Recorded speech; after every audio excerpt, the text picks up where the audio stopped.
ਅਯਾਲੀ ਔਰ ਛੇੜੂ ਦਾ ਵੀ ਅੱਜ ਇੱਕ ਬੰਦਾ ਮੈਨੂੰ ਫਰਕ ਦੱਸ ਰਿਹਾ ਸੀ।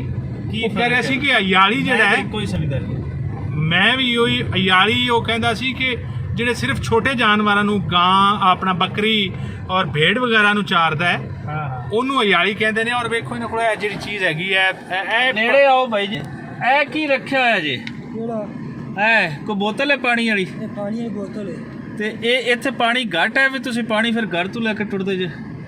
ਹਾਂ ਪਾਣੀ ਉੱਥੇ ਪਾਣੀ ਪਿੰਡੂ ਲੈਂਦੇ ਹੋ ਤੇ ਇਹਦੇ ਠੰਡਾ ਰਹਿੰਦਾ? ਇਹਨੇ ਠੰਡਾ ਇਹ ਹੈ ਜੀ ਉਹ ਵਿਖਾਇਆ ਜ਼ਰਾ ਬੋਤਲ ਇਹ ਜ਼ਰਾ ਥੋੜਾ ਬੈਕ ਹੋ ਕੇ ਦਿਖਾਓ ਨਾ, ਬੋਤਲ ਦਿਖਾਓ ਜ਼ਰਾ।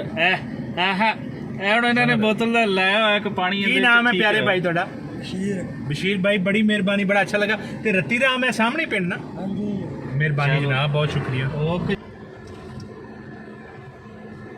ਇਹ ਅਸੀਂ ਤੁਹਾਨੂੰ ਦਰਸਾ ਰਹੇ ਹਾਂ, ਤੁਹਾਨੂੰ ਇੰਜ ਲੱਗੇਗਾ ਜਿਵੇਂ ਤੁਸੀਂ ਰਾਜਸਥਾਨ ਦੇ ਵਿੱਚ ਫਿਰਦੇ ਹੋ।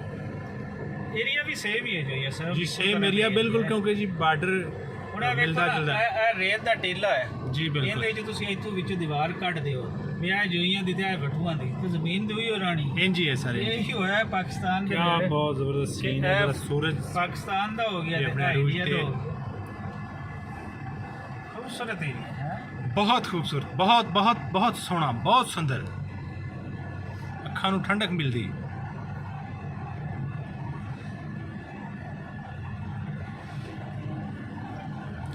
ਔਰ ਵੱਟੂ ਸਾਹਿਬ ਉਹ ਜੋ ਕਹਿੰਦੇ ਨੇ ਨਾ ਕਿ ਜਿੱਥੇ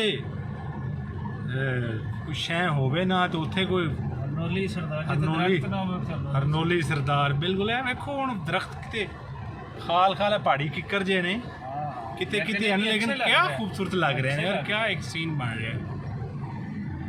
ਰੋਡ ਦੇ ਉੱਤੇ ਬਾਰਿਸ਼ ਦਾ ਪਾਣੀ ਠਹਿਰ ਗਿਆ। ਇਹ ਵੇਖੋ ਜੀ ਬਾਰਿਸ਼ਾਂ ਇੱਥੇ ਇਸ ਵਾਰੀ ਕਾਫੀ ਹੋਈਆਂ ਨੇ ਤੇ ਪਾਣੀ ਖੜੋਤਾ ਇੱਥੇ, ਹਾਲਾਂਕਿ ਅਮੂਮਨ ਇੱਥੇ ਤੇ ਪਾਣੀ ਵੇਖਣ ਨੂੰ ਪੀਣ ਨੂੰ ਨਹੀਂ ਮਿਲਦਾ। ਇਹਦਾ ਮਤਲਬ ਹੈ ਕਿ ਇਸ ਦਫਾ ਬਾਰਡਰ ਤੇ ਫਸਲਾਂ ਅੱਛੀਆਂ ਹੋਣਗੀਆਂ ਜਿਵੇਂ ਜੀ ਜੀ ਬਿਲਕੁਲ ਸਰ, ਇਸ ਵਾਰ ਬਾਰਡਰ ਏਰੀਆ ਜਿਹੜਾ ਹੈ ਉਹ ਬਿਲਕੁਲ ਲੱਗੇਗਾ, ਜਿਹਨੂੰ ਕਹਿੰਦੇ ਨੇ ਪੰਜਾਬੀ ਚ ਬਾਰਡਰ ਲੱਗੇਗਾ। ਆਪਣੀ ਸਾਈਡ ਤੇ ਹੀ ਆਂਦਾ ਬਾਰਡਰ ਲੱਗੇਗਾ। ਜਦੋਂ ਫਸਲਾਂ ਅੱਛੀਆਂ ਹੋਣ ਇਸ ਤਲਾਹ ਕਿ ਬਾਰਡਰ ਇਸ ਵਾਰੀ ਲੱਗ ਗਿਆ। ਅਮਨ ਦਾ ਨਿਸ਼ਾਨ ਭੁੱਗੀ ਜਾ ਰਹੀ ਜੀ।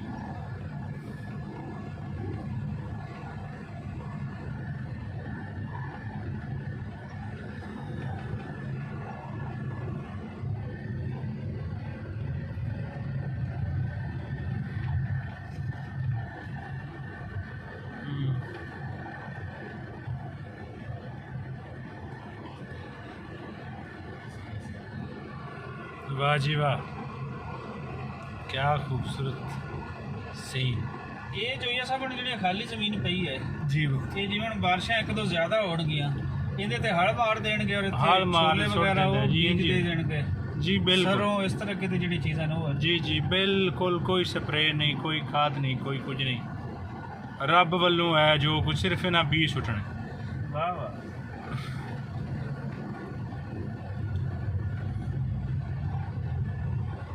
और ਇਹ ਜਿੱਦਾਂ ਆਪਾਂ ਸਿੱਧਾ ਜਾ ਰਹੇ ਹਾਂ, ਅਗਰ ਸੱਜੇ ਹੱਥ ਨੂੰ ਜਿਹੜੀ ਸੜਕ ਮੁੜ ਰਹੀ ਹੈ ਇਧਰ ਮੁੜ ਜਾਈਏ ਤੇ ਮੱਟ ਵਾਲਾ ਔਰ ਮਦਾਨੀ ਵਾਲਾ ਤਕੜੇ ਪਿੰਡ ਸਨ ਸਿੱਖਾਂ ਦੇ ਜੀ।